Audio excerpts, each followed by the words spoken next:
खूबसूरत से ड्रामा की शुरुआत में हमें famous fashion designer girl Jimmy को दिखाया जाता है। एक मस्त से मॉडल का वो बॉडी मेजरमेंट ले रही थी और कहती है नेक्स्ट फैशन शो में मैं तुम्हें ज़रूर याद करूँगी। तभी उसे अपनी ज़िंदगी का सबसे बड़ा झटका मिलता है। उसके माँ बाप आते हैं और कहते हैं बेटा अब इन चीज़ों का वक्त नहीं है, जल्दी से प्रेग्नेंट हो जाओ, हमने तुम्हारा टेस्ट कराया था, प्री मेनोपॉज होने की वजह से तुम्हारे पास सिर्फ और सिर्फ 1 साल बाकी है। अगर इन 1 सालों में तुम प्रेग्नेंट ना हुई तो तुम्हारा प्रेग्नेंट होना नेक्स्ट टू इम्पॉसिबल है। जैसे ही ये बात जिमी सुनती है वो शॉक हो जाती है। कुछ देर खुद को संभालती है, फिर अपने माँ बाप को कहती है चलिए आप लोग बिल्कुल सही समय पर आए हैं। वैसे भी मैं इस बारे में सोच ही रही थी कि ये सब बच्चे करने के लिए प्यार करो, शादी करो, फिर बच्चा करो, क्या पता इंसान सही निकले या ना निकले। ये 3 स्टेप का प्रोसेस कौन करने वाला है। एक काम करते हैं, प्रोसेस की थोड़ी कटिंग छटिंग करते हैं, सीधे प्रेग्नेंट होने पर फोकस करते हैं। मैंने ना कुछ लड़कों को सेलेक्ट किया है जिनके जो जीन्स है वो टॉप मॉडल के हैं इस शहर में, और मैं उनमें से किसी एक को सेलेक्ट करने वाली हूँ जो कि मेरे बच्चे का बाप बनेगा। इसके बदले मैं उसे पैसे दूंगी और इसके बाद तुम कौन हम कौन, मेरा उससे कोई रिश्ता नाता नहीं होने वाला है। अपनी बेटी की ऐसी बातें करते हुए सुन के उसके माँ बाप चौंक जाते हैं। हमारी सोसाइटी इतनी भी एडवांस नहीं है। वहीं दूसरी तरफ हम लोग जिमी को देखते हैं जो इस बात को लेके सीरियस थी। थोड़ा बहुत अपना ये पंडित वाला ज्ञान व्यान लगा करके वो कहानी के हीरो लूजी से मिलने के लिए जाती है। उससे उसके बारे में उसने रिसर्च किया था और आधी बातें उसे पता चली थी। लूजी फ़िलहाल एक कार रिपेयरिंग शॉप का ओनर था जो कि केवल बहुत ही हाई फाई कार्स को रिपेयर और मॉडिफाई किया करता था। बंदा इतना हैंडसम होने वाला था जिमी ने तो कभी एक्सपेक्ट नहीं किया था। वो लूजी से मिलती है और डायरेक्टली टू द पॉइंट बात बोल देती है, सुनो बॉस ऐसा है ना, मैं तुम्हें ऑफ़र करने वाली हूँ लॉट ऑफ मनी, बदले में तुम मुझे अपना जिन देने वाले हो। लूजी सोचता है पगला गई है क्या, पागल खाने से निकल के आई है क्या, बकवास बातें कर रही है, ये भरे दिन के उजाले में लड़की होके ऐसी बातें भला कौन करता है। वो तो उसकी किसी भी बात पर ध्यान ही नहीं दे रहा था। तभी गलती से जीभी उसके ऊपर गिरती है और लूजी उसका कलाई पकड़ लेता है। जब वो उसका पल्स चेक करता है तो वो शॉक हो जाता है। वो एक असल में चाइनीज़ मेडिसिन का डॉक्टर भी था और वो समझ जाता है जिमी की जो कंडीशन है वो बिल्कुल उसकी मॉम की कंडीशन की तरह है। उसकी माँ की भी जान असल में इसी बीमारी की वजह से गई थी जो कि काफ़ी सीवियर हो गया था और कोई डॉक्टर उसे ट्रीट नहीं कर पाया था क्योंकि शुरू में पकड़ाया नहीं था। अब वो ये सोचता है कि अगर जिमी मेरी पेशेंट बन जाए तो मैं उसे ट्रीट करके इस बीमारी का इलाज भी निकालूंगा ताकि मेरी माँ जैसे पेशेंट्स को इलाज मिल सके। जिमी को फ़िलहाल ये बात नहीं पता था। वो कहता है चलो मैं तुम्हें कहीं लेके चलता हूँ। वो उसे अपने हॉस्पिटल लेकर के जाता है। वहाँ जाने के बाद जिमी को पता चलता है असल में लूजी तो एक डॉक्टर भी है। उसे लग रहा था कि शायद वो यहाँ पर अपने गुड्स का जो है इंस्पेक्शन करने के लिए आया है कि मतलब वो उसके साथ रोमांस करने के लायक भी है या नहीं। लेकिन लूजी यहाँ पर आते ही जिमी का सीरियसली वाला बॉडी चेकअप करने लगता है। उसके एक्यूप्रेशर पॉइंट पर वो पिन लगा करके उसका ट्रीटमेंट करना स्टार्ट करता है। जिमी तो मस्त यहाँ पर अपने दर्द को भुलाने के लिए लूजी के हॉट हॉट वाले ऐप्स को टच कर रही थी। वैसे भी ये 8 पैक्स वाले ऐप वाले बंदे रियल लाइफ में तो थोड़े कॉमन नहीं होते ना। यहाँ पर जिमी सोचती है यार जो भी हो उसने बंदा कतई बवाल चूज किया है। अगर ये मान जाए ना तो फिर मेरा बच्चा सोचो कितना टैलेंटेड, इंटेलिजेंट एंड हैंडसम होने वाला है, बिल्कुल इसकी तरह। लूजी कहता है पहले तो तुम अपने हाथ हटाओ। After that on serious note वो जिमी से बात करता है। कहता है देखो तुम्हारी बीमारी का ये नाम है, असल में अगर इसे अभी ट्रीट नहीं किया गया तो असल में तुम फ्यूचर में मां नहीं बन पाओगी, लेकिन मैं इस बीमारी को अच्छे से ट्रीट कर सकता हूँ। इस चीज़ की दवा अभी बनी नहीं है, मैं इस पर रिसर्च कर रहा हूँ। अगर तुम मुझे 3 महीने दो तो मैं तुम्हें पूरी तरीके से ठीक कर सकता हूँ और तुम आराम से नॉर्मल लड़कियों की तरफ प्रेग्नेंट हो सकती हो। जिमी कहती है तो तुम मुझे रिसर्च टूल की तरह इस्तेमाल करना चाहते हो। लूजी कहता है सोच सकती हो इसी तरीके से, इसमें तुम्हारा भी तो भलाई है। जिमी कहती है देखो मैं यहाँ पर कोई रिसर्च टूल बनने के लिए नहीं आई थी, सिंपल तरीके से मैं तुम्हारी बेबी को लेकर प्रेग्नेंट होने के लिए आई थी। डील करते हैं, तुम मुझे ट्रीट करो, उसके बदले तुम मुझे प्रेग्नेंट कर देना। लूजी सोचता है इतना अच्छा मौका वो अपने हाथ से जाने नहीं दे सकता है। उसे अपनी माँ की तरह पेशेंट्स को बचाना बहुत ज़रूरी था और जिमी लकीली उसे एक ऐसी पेशेंट मिली थी जो कि अर्ली स्टेज में थी और लूजी उसको ट्रीट करके ठीक कर सकता था, इस चीज़ की दवा निकाल सकता था। तो वो इस मौके को जाने नहीं देता है। वो जिमी को कह देता है ठीक है, वो उसकी शर्त मानने के लिए तैयार है, लेकिन आज से 3 महीने तक जिमी उसके साथ रहने वाली है, क्योंकि उसे 24/7 उस पर नज़र रखना होगा, उसकी खान पान से लेकर के, उसके लाइफ स्टाइल से लेकर के, उसकी दवाओं से लेकर के, उसके ट्रीटमेंट तक। तभी जाकर के वो जिमी को ठीक कर पाएगा। जिमी भी इस बात को मान जाती है, उसे इस चीज़ से कोई प्रॉब्लम नहीं था। लूजी के पेरेंट को पता चलता है, यानी कि उसके आंटी और ग्रैंडफादर को, कि असल में लूजी किसी लड़की को लेके घर आ रहा है। उनके तो खुशी का ठिकाना ही नहीं था। ग्रैंडफादर को लगता है कि घर में बहू आने वाली है। वो लोगों ने इस डील के बारे में किसी को भी नहीं बताया था। लूजी जिमी को घर लेकर के जाता है। ग्रैंडफादर जिमी के फेवरेट ट्यूलिप लेकर के आते हैं। जिमी कहती है ग्रैंडफादर आपको कैसे पता चला कि मुझे ट्यूलिप पसंद है? वो कहते हैं मुझे लूजी ने ही तो बताया था। लूजी जिमी की तरफ देखता है और कहता है गलती से मैकेनिक शॉप पर तुम अपना बिजनेस कार्ड छोड़ गई थी जिसपे कि ट्यूलिप बना हुआ था। मुझे लगा शायद तुम्हें सच में ट्यूलिप पसंद है। जिमी सोचती है वैसे तो ये कोल्ड इंसान है, लेकिन है काफ़ी अटेंटिव। देखो तो इतनी छोटी सी बात को भी नोटिस करके रखा हुआ है। उन्हें घर में अंदर लेकर के जाया जाता है। ग्रैंडफादर तो जिमी से बहुत ही अच्छे तरीके से बिहेव कर रहे थे। यहाँ पर कमरा फुल ऑन हनीमून स्टाइल में डेकोरेटेड था। लूजी बोलता है ग्रैंडफादर क्या कर रहे हैं? जिमी कहती है ग्रैंडफादर आप तो कुछ ज़्यादा ही मॉडर्न सोच के निकले, सीधे बेड ही सेट करा दिया। ग्रैंडफादर कहते हैं हाँ मैं यही तो चाहता हूँ। अब इसका भी उम्र हो गया है, ना शादी कर रहा है और ना ही गर्लफ्रेंड बना रहा है। अब जब तुम उसकी गर्लफ्रेंड बन के आई हो तो थोड़ा हमें भी नाती पोते का सुख दे दो। जिमी सोचती है ग्रैंडफादर मैं भी तो कुछ यही सोच रही थी। अच्छा है लूजी के ग्रैंड पेरेंट भी इतने कोऑपरेटिव है तो शायद वो जल्दी ही प्रेग्नेंट हो पाएगी, बट उसे नहीं पता था इससे उसकी पूरी दुनिया ही बदलने वाली है। लूजी उसे कहता है चलो शुरू करते हैं। जिमी सोचती है क्या? चेंज करके आने के बाद उसे पता चलता है ट्रीटमेंट और क्या। मेडिसिन वाला दवा उसे बात लेने के लिए कहता है उसे फुल्ली न्यूडी बात लेना पड़ेगा और वो ब्लाइंड फोल्ड होकर के उसे एक्यूप्रेशर का ट्रीटमेंट देगा। शुरुआत में तो जिमी यहाँ पर काफ़ी नर्वस फील कर रही थी कि क्या लूजी ऐसा कर पाएगा। वो कहता है जब वो 4 साल का था तब से ग्रैंडफादर से ट्रीटमेंट सिखा रहे हैं और अब वो 30 का होने वाला है और बेस्ट सी बात है वो इतना एक्सपीरियंस तो होगा ही। जिमी वैसे भी उस पर ट्रस्ट करने के अलावा फ़िलहाल कुछ नहीं कर सकती थी, तो वो न्यूड होकर के उस बाथटब में बैठ जाती है जहाँ पर कि लूजी उसका ट्रीटमेंट स्टार्ट करता है। वो दोनों यहाँ बहुत ही करीब थे। लूजी भी अपने बड़े हुए दिल की धड़कनों को सुन पा रहा था, लेकिन वह खुद को यही समझा लिया करता था कि जिमी उसके लिए सिर्फ एक पेशेंट है और कुछ नहीं।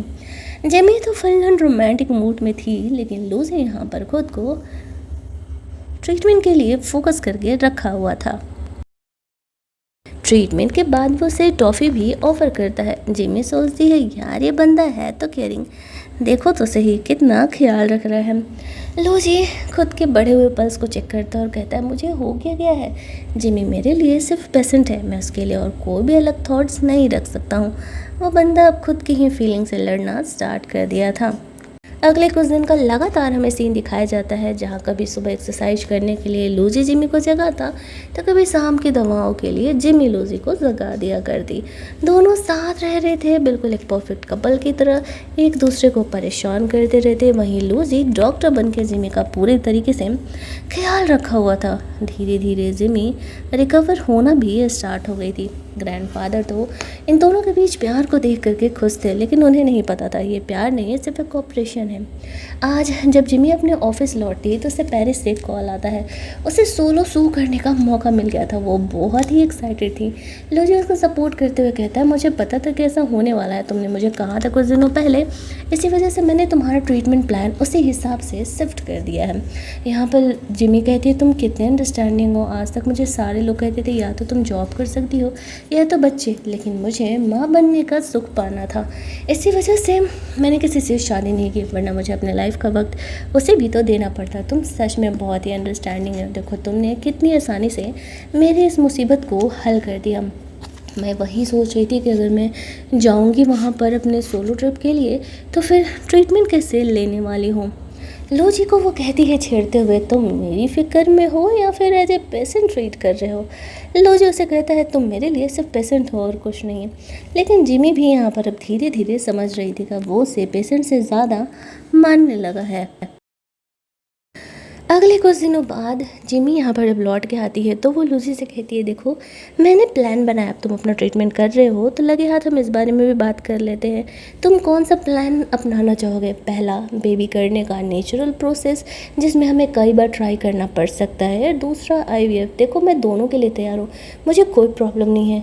लूसी उसे कहता है, देखो अभी तुम्हारी बॉडी प्रेगनेंसी के लिए ठीक नहीं है, मुझे पूरे तरीके से ट्रीटमेंट कर लेने दो, इसके बाद हम लोग सोचेंगे। और जिमी को लगने लगता है कि लूसी यहाँ पर सिर्फ टाल रहा है। इस बात को लेकर के उन दोनों के बीच थोड़े से लड़ाई झगड़े भी हो जाते हैं, क्योंकि लूसी को ऐसा लग रहा था कि जिमी उसे सिर्फ एक टूल की तरह जो है ट्रीट कर रही है, मतलब सिर्फ उसे प्रेग्नेंट करने वाला टूल है और कुछ नहीं है। और जिमी लूसी की इस फीलिंग को समझ नहीं पाती है, वो गुस्सा करके कमरे में चली जाता है। जिमी यहाँ पर थोड़ा ड्रिंक करते हुए अपने कमरे में आती है कि लूजी ने तो ये डील किया था मुझसे, फिर वो अपनी बात से कैसे ही मुकर रहा है। लूजी यहाँ पर उसके लिए दवाएं लेकर के आता है ताकि वो ज़्यादा यहाँ पे नशे में ना रहे। फ़िलहाल के उसकी दवाओं के ट्रीटमेंट के हिसाब से जिमी का ड्रिंक करना बिल्कुल भी सही नहीं है। जिमी यहाँ पे लूची पर गुस्सा करने लगती है कि तुम इतने हैंडसम हो, इतना भाव क्यों खाते हो? बताओगे ज़रा, सिर्फ एक बेबी ही तो मांगा है तुमसे मैंने, कौन सा मैं तुमसे शादी करने का जिद कर रही हूँ? इतना सा भी तुम मुझे नहीं दे सकते हो? तुम अपनी बात से कैसे मुकर सकते हो? तुमने मेरे साथ डील किया था। वो बेचारा उसे संभालता है ताकि वो सो सके। अगली मॉर्निंग जिमी अपने शॉप पर थी, तभी उसकी राइवल गर्ल आ जाती है और वो जिमी के ड्रेस को ख़राब करते हुए कहती है, अभी 1 महीने पहले लूजी की फैमिली ने तुम्हारे मतलब उस फैशन शो में पैसे इंजेक्ट किए, पैसे इन्वेस्ट किए और तुम्हारा सिलेक्शन हो गया। जिमी कहती है, बेवकूफ़ औरत, मेरा जो ड्रेस है वो आज से 3 महीने पहले जजेस के पास जा चुका था और तब मेरा ड्रेस सेलेक्ट हुआ है। इससे लूजी का उस शो में पैसे डालने का कोई कनेक्शन ही नहीं है। बट वो लड़की जिमी से हमेशा ही जलती थी और उसके लिए मुसीबतें खड़ी करते रहती थी। आज भी वो वही करने का कोशिश कर रही है। जो वो ड्रेस उसने ख़राब किया था वो 300,000 मिलियन का था। दैट्स वाई वो बहुत ही गुस्सा कर रही थी और उसे पैसे वापस करने के लिए बोल रही थी। पैसे वापस करना तो दूर, वो जिमी का इंसल्ट करने लगती है। तभी लूजी यहाँ पर बीच में आता है और वो चीज़ों को क्लियर करता है। जिमी का कहना सही है, जब जिमी ने उस शो के लिए अप्लाई किया था तब तो मैं उससे मिला भी नहीं था। बहन, बेहतर होगा कि तुम इस ड्रेस के पैसे जिमी को दे देना, वरना अगर पैसे नहीं दोगी तो हम करेंगे पुलिस कंप्लेन और सोचो तुम जितने दिन जेल में रहोगी उतने दिन तुम्हारा दुकान कौन चलाएगा, है ना? तो एट द एंड जिमी को यहाँ पर उस लड़की को यहाँ जिमी को पैसे देने पड़ते हैं और फिर वो अपना मुंह बना के वहाँ से खिसक लेती है।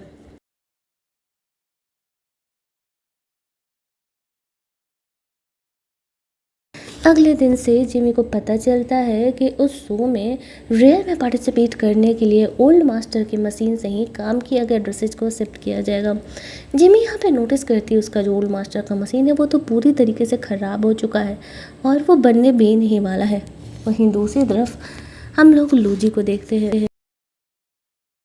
जब वो यहाँ पर आता है, जिमी को परेशान देखता है कि वो उस मशीन को देख करके परेशान है, तो बुक पढ़ के उसे ठीक करने में लग जाता है। बेचारे को ठीक करने में काफ़ी घंटे निकल जाते हैं। जिमी जब अगले दिन आती है तो लूजी के इस मेहनत को देख करके वो मन ही मन काफ़ी खुश हो जाती है और लूजी से काफ़ी ज़्यादा अट्रैक्टेड फील करने लगती है कि ये जो नर है अपनी मादा को पटाने के लिए तो कुछ ज़्यादा ही मेहनत कर रहा है। असल में लूजी भाई साहब ने मेहनत तो की थी, फुल ऑन रात भर जग करके उसके लिए मशीन को रिपेयर किया था, जिसकी वजह से कि जिमी काम को समय पर कंप्लीट कर पाती है। लेकिन ये राइवल गर्ल बीच में आ जाती है और जिमी के ड्रेस को पैरालाइज किया हुआ बताती है, यानी कि उसने उसके डिज़ाइन को चोरी किया है। मीडिया यहाँ पर बहुत ज़्यादा है सिंपैथी दिखाने के लिए उन्हें फ्री फंडे का यहाँ पर मिर्च मसाला वाला न्यूज मिल रहा था। तभी अपने आप को इनोसेंट एंड क्लियर प्रूफ करने के लिए जिमी और लूजी वहाँ पर आ जाते हैं। उन्हें 2 मिनट नहीं लगता है इस राइवल गर्ल की असलियत सबके सामने लाने के लिए।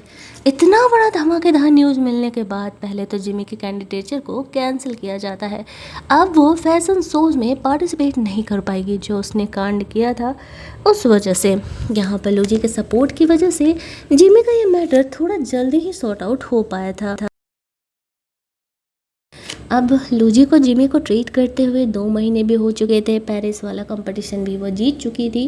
तो लौटने के बाद जिमी लूजी से वापस से उसके बारे में बात करती है कि बेबी कंसीव कराने के बारे में उसने क्या सोचा है। लूजी वापस से यहाँ पर जिमी को टाल देता है और जिस वजह से भाई साहब जिमी को आ जाता है बहुत ज़्यादा वाला गुस्सा।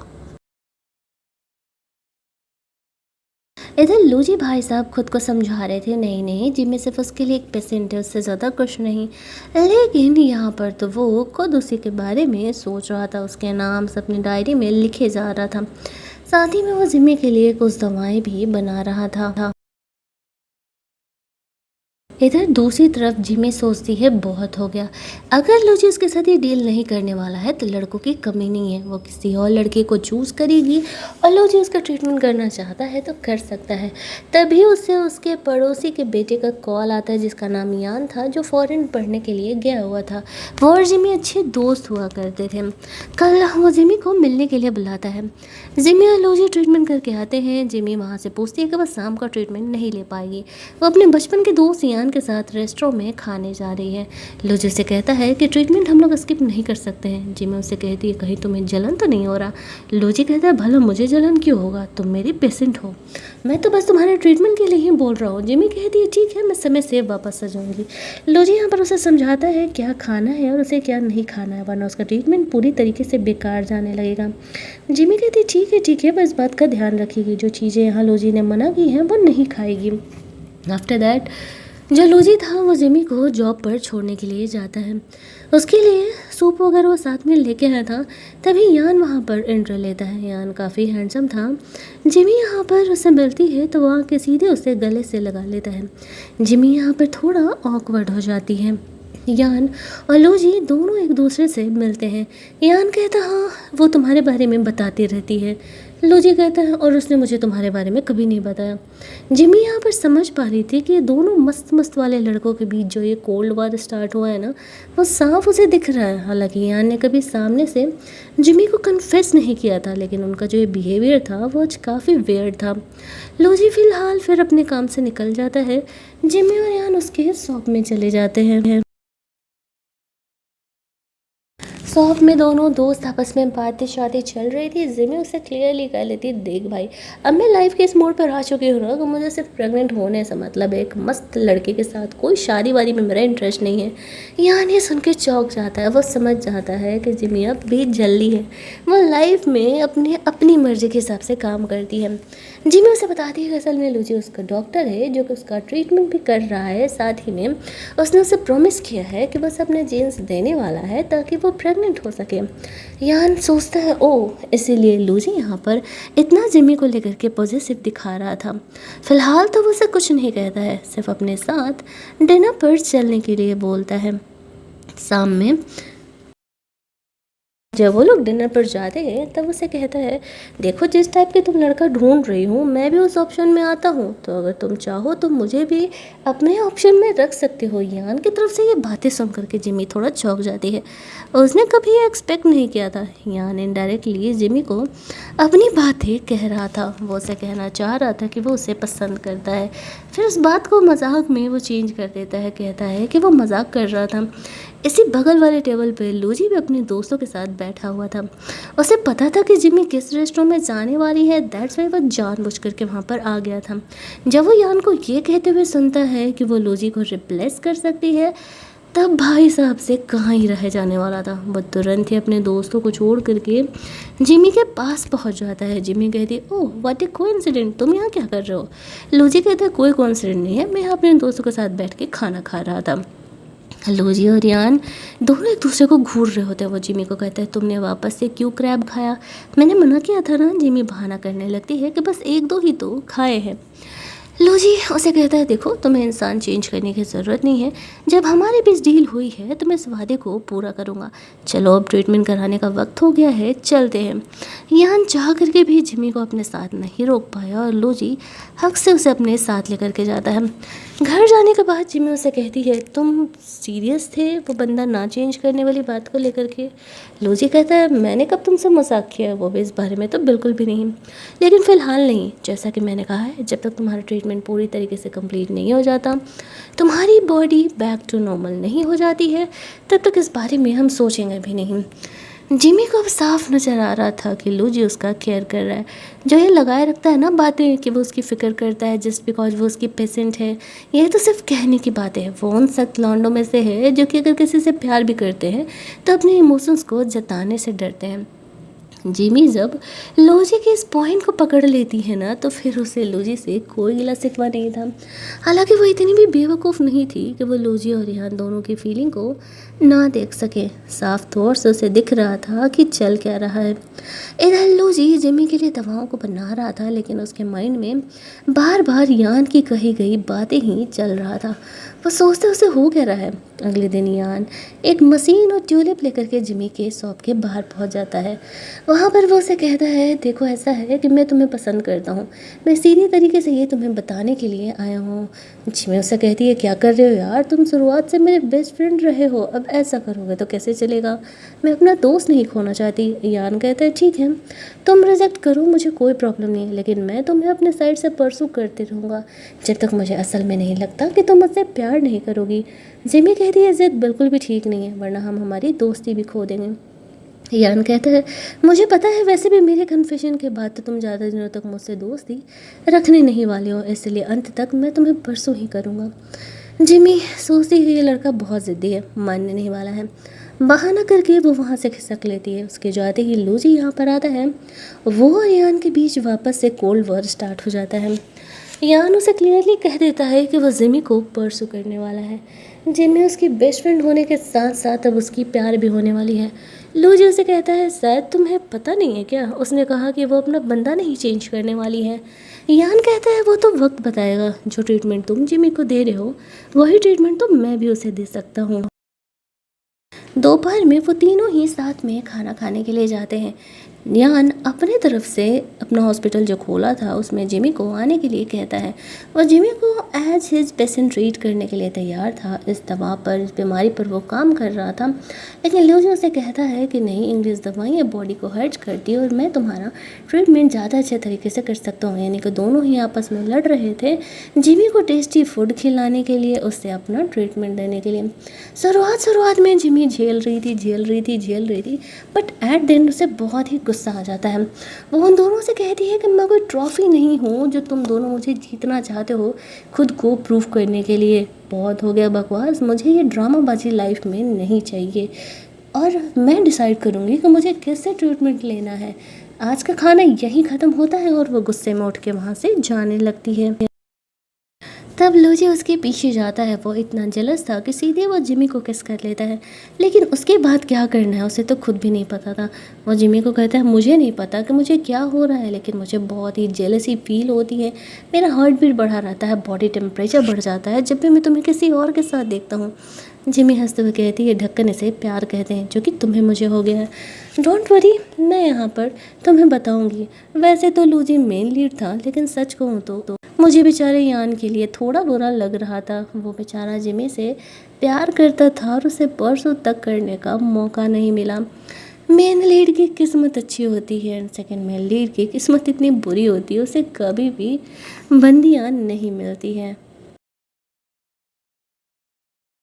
अगले सीन में कल जो कुछ हुआ उसे याद करके जिमी फुल ऑन स्माइल किए जा रही थी। तभी वहाँ पर यान आ जाता है और वो जिमी को कहता है, देखो मैं सीरियसली तुमसे बात करने के लिए आया हूँ, मैं तुम्हारा ट्रीटमेंट कर सकता हूँ। स्टिल लूजी यहाँ पर प्रूव करता है कि फ़िलहाल वो जिमी का ट्रीटमेंट करने के लिए ज़्यादा सही है। एट द एंड यान को हार मानना पड़ता है और कहता है, तुम टैलेंटेड तो हो, ये मानना पड़ेगा, लेकिन लाइफ में अगर कभी जिमी को हर्ट किए ना तो मैं जिमी को तुमसे छीन के हमेशा के लिए लेके जाऊँगा। ये कह के वो अपने वन साइडेड लव को वहीं पाउस करता है और फिर जिमी की लाइफ से चले जाता है। मजबूरी में उसे सिर्फ उसका दोस्त ही बने रहना पड़ता है। अगले दिन जिमी की माँ गलती से लूजी और जिमी को साथ में देख लेती है। जिमी यहाँ पर इंट्रोड्यूस कराती है कि ये डॉक्टर है, मुझे ट्रीट कर रहा और साथ ही में मेरा बंदा है जिसके बेबी को लेकर के मैं प्रेग्नेंट होने वाली हूँ। उसकी माँ की खुशी का ठिकाना नहीं रहता है। लूजी की पर्सनालिटी को देख करके वो काफ़ी बड़ाई करने लगती है। जिमी को कहती है सच सच बता तू उसे पसंद करती है ना, बंदा इतना हैंडसम है, बेबी करने का तू बहाना ढूंढ रही है ना। जिमी कहती है माँ ऐसा कुछ भी नहीं है, मैं उसे पसंद करती हूँ वो अलग बात है, लेकिन मैं मिली इससे इसी रीज़न से थी क्योंकि मुझे इससे बेबी चाहिए था। रात में घर पर जिमी काम कर रही थी तो लूजी उसके लिए क्यूट सा टेडी ला करके देता है। वो उसका पहला गिफ्ट था जो उसने जिमी को दिया था और ये जिमी को बहुत पसंद आता है। अगले एक हफ्ते के लिए जिमी बिजनेस ट्रिप पर जाने वाली थी। वो लूजी को बताता है। लूजी उसे कहता है ठीक है मैं तुम्हें कुछ दवाइयाँ दे दूंगा, इन्हें रेगुलर लेते रहना, लेकिन एक हफ्ते बाद जब तुम वापस आओगी तो मुझे फिर तुम्हारा फिजिकल ट्रीटमेंट करना पड़ेगा। जिमी उसकी बात मान जाती है। आज फाइनली लूजी और जिमी के बीच रोमांटिक मोमेंट क्रिएट होता है और वो दोनों किसिंग से आगे बढ़ने का डिसाइड करते हैं। इस पॉइंट पर लूजी उसे कहता है वैसे तो तुम्हारी बॉडी को मैंने पूरी तरीके से ट्रीट कर दिया है, लेकिन क्या तुम फिज़िकली फिट तो महसूस कर रहे हो ना, क्योंकि मैं नहीं चाहता कि तुम्हें बिल्कुल भी फिज़िकल डिस्कम्फर्ट फील हो। वो कहती है हाँ वो बिल्कुल ठीक है और फिर फाइनली वो दोनों यहाँ पर इंटीमेट होते हैं। वैसे तो इसके बाद जिमी को बिजनेस ट्रिप पर जाना था, लेकिन लूजी जैसे हैंडसम बंदे के साथ रोमांस करना ये जिमी के लिए किसी सपने से कम नहीं था। अगली मॉर्निंग जब ये लोग खाने के टेबल पर आते हैं, ग्रैंडफादर जिमी के नेक पर लव बाइट देखते हैं तो वो काफ़ी घबरा जाते हैं। उन्हें ऐसा लगने लगता है कि कहीं लूजी उसे बुली तो नहीं कर रहा। बीच में लूजी के आंटी को आना पड़ता है और वो ग्रैंडफादर को समझाती है ग्रैंडफादर ये उन दोनों की प्यार की निशानियाँ हैं, ऐसा नहीं है कि लूजी जिमी को बुली कर रहा है। तब बेचारे ग्रैंडफादर समझ पाते हैं ओह ऐसा है, यानी तुम्हारे रिलेशनशिप बहुत अच्छी चल रहे, चलो अच्छी बात है। जिमी और लूजी दोनों ही यहाँ पर काफ़ी एम्बेरस हो जाते हैं। आफ्टर दैट लूजी जिमी को अपनी फेवरेट बाइक दिखाने के लिए लेके जाता है जो कि उसकी माँ ने उसे गिफ्ट किए थे। वो जिमी से काफ़ी ज़्यादा क्लोज फील कर रहा था। वो अपने लाइफ के पर्सनल मोमेंट्स भी उससे शेयर करने लगा था। जिमी खुश थी कि लूजी कम से कम अब इमोशनली उसे समझ रहा है और इमोशनली उससे अटैच है। दोनों यहाँ पर कुछ देर वक्त बिताते हैं एक दूसरे के साथ। लेकिन रात में ना जाने क्यों जिमी को ऐसे सपने आ रहे थे कि लूजी उसे छोड़ करके जाने वाला है। जब उसे पता चला कि जिमी प्रेग्नेंट हो गई तो उसे ऐसा लगता है कि लूजी का उसने इस्तेमाल किया है और वो उसे छोड़ करके चले जाता है। थैंकफुली ये जिमी का सपना था। जब वो पेरिस में थी तो वह सपना देख रही थी। उसी टाइम वो लूजी को वीडियो कॉल करती है। वो भी जगा हुआ था और दोनों घंटों एक दूसरे से बातें करते। उसे ऐसा लगता है कहीं जिमी की तबीयत तो ख़राब नहीं है। जिमी उसे कहती है कि नहीं तबीयत ठीक नहीं है, बस उसने बुरा सपना देखा था। धीरे धीरे करके एक हफ्ते बीत रहे थे। जिमी हर रोज़ लूजी से वीडियो कॉल पर साथ में खाना खाया करती, अपना काम करती और बहुत सारे टाइम वो लोग साथ में ही बिता देते। एक हफ्ता बीतते ही जिमी सीधे अपना काम वाम छोड़ के लूजी से मिलने के लिए चली जाती है और वो दोनों रोमांस करते हैं। इनका रोमांस अब काफ़ी फ्रीक्वेंट हो गया था। जाहिर सी बात थी कि ये दोनों अब कपल की तरह थे, ना कि ये काम था कि सिर्फ बेबी कंसीव कराने के लिए उन दोनों को रोमांस करना है। आफ्टर दैट लूजी और जिमी की लाइफ मस्त चल रही होती है। उन दोनों का रोमांस फुल ऑन टॉप पर था और इसी बीच जिमी की बॉडी भी पूरी तरीके से ठीक हो चुकी थी। लूजी भी खुश था कि फाइनली यहाँ पर वो ये काम कर पाया, क्योंकि जिमी प्रेग्नेंट हो गई थी। उसकी खुशी का कोई ठिकाना ही नहीं था। उनके घर वालों को ये बात पता चलती है तो वो लोग लूजी और जिमी की शादी सेट करने की बात करते हैं। तब एंट्री होती है लूजी की आंटी की, जो कि जिमी को अपनाने के लिए तैयार नहीं थी, क्योंकि उनका कहना था कि उसने जिमी का बैकग्राउंड चेक किया है, उसे ये बीमारी थी और अब जब वो प्रेग्नेंट हो पाई है तो ना जाने क्या सच्चाई है और क्या नहीं। वैसे भी वो नहीं चाहती है कि लूजी एक लवलेस मैरिज में फंसे। जिमी जानती थी कि उसकी जो आंटी है वो उनका भला ही चाह रही है, बस उन्हें इस बात का भरोसा दिलाना है कि लूजी असल में उनसे प्यार करता है। लो जी कॉन्फिडेंटली यहाँ पर आंटी के सामने कहता है, आंटी मैं जिमी से प्यार करता हूँ, शादी इसी से करने वाला हूँ। भले ही बीच में हमारे बीच शुरुआत से डील थी, लेकिन अब मैं जिमी से प्यार करने लगा हूँ। आंटी कहती है कि अभी तुम बच्चे हो, प्यार मोहब्बत के बारे में पता नहीं है, क्या पता जिमी ने तुम्हें फंसा लिया हो। ये बात यहीं पर रोक दी जाती है, सारे अपने अपने कमरे में चले जाते हैं। रात में लूजी अपने मॉम का लास्ट टाइम का सपना देख रहा था। हॉस्पिटल में वो कैसे इस दुनिया को छोड़ के जा रही थी। उसकी नींद खुल जाती है, घबराया हुआ सा वो कमरे से बाहर निकल जाता है। जिमी को होश आता है कि लूजी कमरे में है नहीं, तो वो उसे ढूंढते हुए बाहर जाती है, जहाँ पर कि वो काफ़ी डरा सहमा सा अपने दिया हुआ टेडी को लेकर के बैठा हुआ था। जिमी उसे काम डाउन कराती है और कहती है कि वो है ना उसके साथ, उसे किसी भी चीज़ की फ़िक्र करने की ज़रूरत नहीं है, वो उसे छोड़ करके नहीं जाएगी। लूजी बहुत ही छोटे बच्चे की तरह डरा हुआ था, इसी वजह से वो गर्लफ्रेंड नहीं बनाता था। उसके बचपन का ट्रॉमा था कि उसकी माँ उसे छोड़ करके चली गई, जिनसे कि वो बहुत प्यार करता था। तो वो जिससे भी प्यार करेगा वो इंसान उसे छोड़ करके चला जाएगा। अगले दिन जिमी लोजी की आंटी से मिलती है। वो टेडी दिखा करके लोजी और उसका प्यार उसे काफ़ी सीधे शब्दों में समझा देती है। कहती हैं, आंटी ज़रूरी नहीं है कि सारे रिश्ते फाइनेंशियल बेसिस पे बनाए जाए। मैंने कभी लोजी को सोच करके ये ऑफ़र नहीं दिया था कि वो बहुत ही अमीर है। वो असल में काफ़ी हैंडसम था, काफ़ी टैलेंटेड था, परफेक्ट था एक अच्छा पिता बनने के लिए। इसी वजह से मैंने उसे चूज़ किया था, लेकिन कब हम दोनों को एक दूसरे से प्यार हो गया हमें पता ही नहीं। जिमी की बातों को सुन करके उसकी आंटी को भरोसा हो जाता है कि वो दोनों एक दूसरे से प्यार करते हैं, तो वो उन दोनों के रिश्ते को भी एग्री कर देती हैं और वहाँ से चली जाती हैं। लेकिन अगले ही दिन पता चलता है कि वो आंटी का रास्ते में कार एक्सीडेंट हो गया है। सारे जल्दी जल्दी हॉस्पिटल पहुंचते हैं। हालांकि आंटी की जान फिलहाल खतरे से बाहर थी, लेकिन ये कार एक्सीडेंट हुआ कैसे? कार मॉडिफाई तो लूजी ने किया था। अब लूजी को लगने लगता है कि कुछ ना कुछ तो यहाँ गड़बड़ ज़रूर है, कोई है जो कि आंटी को या हमारी फैमिली को हर्ट करना चाह रहा है। वो इस बात को इन्वेस्टिगेट करना स्टार्ट करता है। जिमी भी यहाँ पर इस बात को इन्वेस्टिगेट करना स्टार्ट कर देती है। फाइनली उसे पता चलता है कि लूजी ने जो नट बोल्ट लगाया था वो दूसरा वाला बिल्कुल अलग है। लूजी मीडिया में ये बातें डलवा देता है जो भी सच्चाई था, जिस वजह से उसका नाम इस केस से क्लियर हो जाता है। हालांकि वो लोग इस केस पर स्टिल वर्क कर रहे थे, लेकिन एंडिंग हमें कुछ और ही दिखाई जाती है। एंडिंग में बस यही दिखाया जाता है कि जिमी ने फाइनली लूजी के बेबी को जन्म दे दिया था, सब कुछ हैप्पीली हो गया था, और इसके बाद वो लोग लूजी और जिमी की शादी को प्लान कर रहे थे। इसी पॉइंट पर हमारी ये कहानी एंड कर दी जाती है। अगर आपको ये मस्त मस्त वाली स्वीट से रोमांटिक स्टोरी अच्छी लगी होगी तो वीडियो को लाइक और शेयर करना मत भूलना। चैनल को सब्सक्राइब कर लेना ताकि नए वीडियोस के नोटिफिकेशन आपसे मिस ना हो। चलिए जल्दी से मिल लेते हैं हम लोग एक और मस्त मस्त वाली कहानी के हिंदी एक्सप्लेनेशन में। तब तक के लिए कीप वॉचिंग।